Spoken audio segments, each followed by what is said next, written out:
I have never felt closer to Mom. I'm in the exact same place that she was all those years ago. You're pregnant? Yeah, I am. Hi folks, I'm Ignatiy Vishnevetsky. I'm Alex Dowd. Today we're talking about Mamma Mia. Here we go again. You can take that title as a warning. Welcome to Film Club. Mamma Mia, it's a jukebox musical based on the songs of ABBA. It started as a stage show. It's still running in the West End in London, I think, almost 20 years later, and then it was made into a movie. The movie made gobs and gobs of money, and here we are a decade later with a sequel that's also kind of a prequel to the Mamma Mia saga. I mean, the plot of this thing was really never meant to do anything more than just hold songs together. Yeah, these things don't have very engaging plots, do they?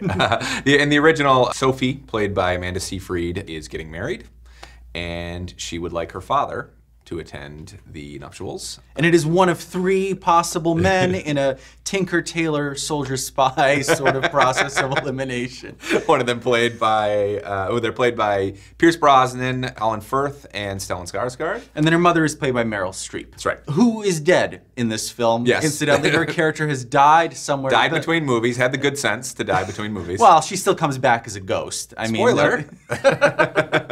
This film and its predecessor, they're both about selling you things that you already know, more of the same. Well, that's very literal in this case because so much of the film is taken up by this long section, sort of this origin story portion of the movie, which is about her meeting these three men when they were young. Yeah, the three men, all of whom are potentially Sophie's father. They've decided to co-parent in a sense. Though the timeline of this is incredibly confusing. Yeah. The flashbacks take place in 1979, but you really can't figure out when the present day is supposed to be. No one is really aged consistently. Nobody is coming into Mamma Mia, Here We Go Again, or Mamma Mia for the plot.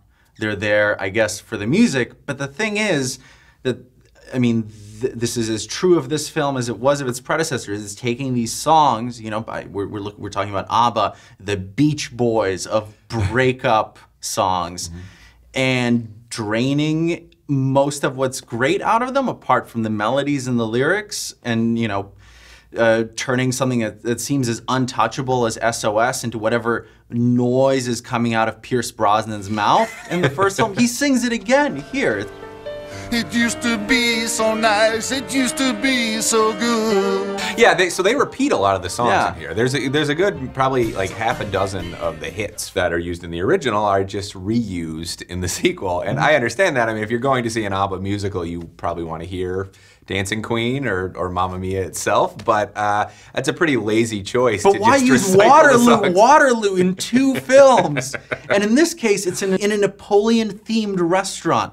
It's such an awkward. It's very on the nose. I guess it beats most of the musical numbers because they look exactly the same. You can't tell what song they're singing or what about, because they're always just opening window shutters and most standing of on this balconies. plays like if you went to like a tropical resort and they were putting on a musical. That's what it feels like. Like the staff in sandals or something made a musical. That's the level of production design, the level of craftsmanship that's gone into the set pieces, into the big musical numbers. Even I have to question why ABBA fans would like this film, because they have to hear these songs often sung by people who don't have very strong voices. Well, there's a real community theater karaoke vibe about a lot of both these films. Well, because they're sung just as poorly as any of us would be able to sing them. They're not, they're without the powerful vocals of the original recordings.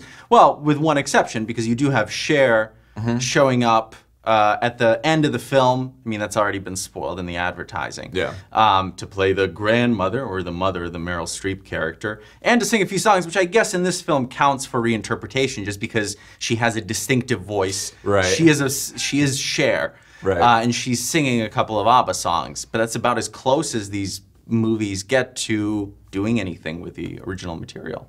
I think these movies really raise why we go to see musicals as well. Musicals a form of Hollywood entertainment that one of the great ones, one would say. I think some have argued that pointing at a camera at somebody singing and dancing is one of the best, sort of the most reliably the sort of reliable sources of Hollywood entertainment, and yet these movies are not staged with any real sense of movement, any real interest in. I mean, there's almost no dancing to speak of in them, and and no singing either. Right, exactly.